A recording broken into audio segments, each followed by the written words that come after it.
presents by S Series Films.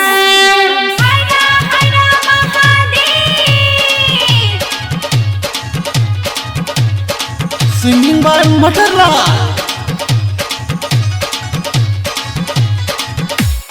Music by Sanjeev Suman.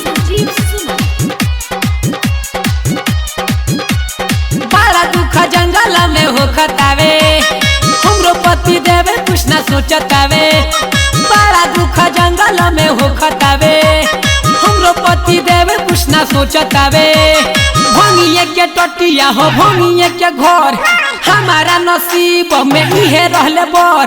भांगे के बनवले बाड़े सुते के पलंग कर चर चर, लेते कर बटिया में लागे बड़ी डर कर चर चर।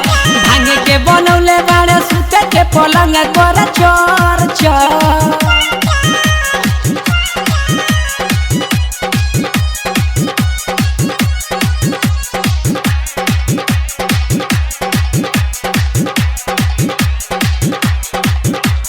बरसा नया भादो हमारा हो जाला गंजन हो, ऊपर से चुएला टप टप पानी, महादेव लगावे चंदन हो। बरसा नया भादो हमारा हो जाला गंजन हो, ऊपर से चुएला टप टप पानी, महादेव लगावे चंदन हो। कनी कोना बाटे घरे रहे के शरण, रात भर जागल बीते बथेला अलंग। भांगे के बनवले बाने सुते के पलंग कर चर चर, लेते कर बटिया में लागे बड़ी डर कर चर चर। भांगे के बनवले बाने सुते के पलंग कर चर चर।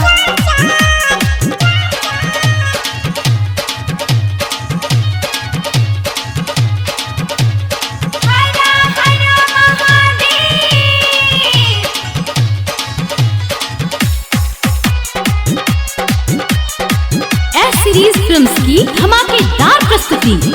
हाँ, सोनावा के घर रउआ शौख से बनवानी, वो घर ना भोगे पवनी, रावण के दे दीहानी।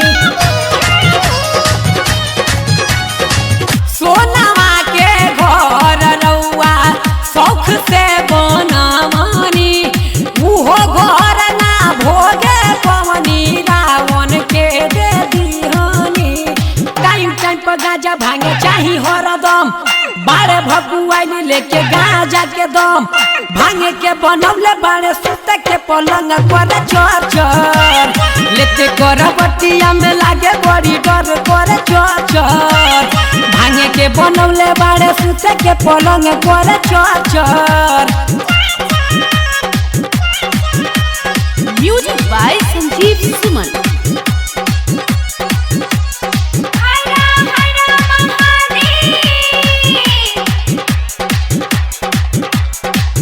देवो में देव रउआ तीनों लोक के मालिक जी, भांगे के तो सत तकिया रजाई, भांगे के खेती पैनी स्वामी जी।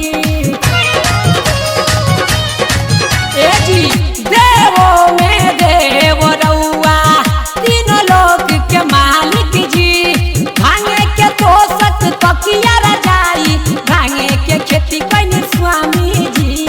सारा देवता हंसत हंसत होई गइले तंग, सुमन भैया मटर लाल बाड़े बबू मंग। भांगे के बनवले बाड़े सुते के पलंग कर चर चर, लेते कर बटिया में लागे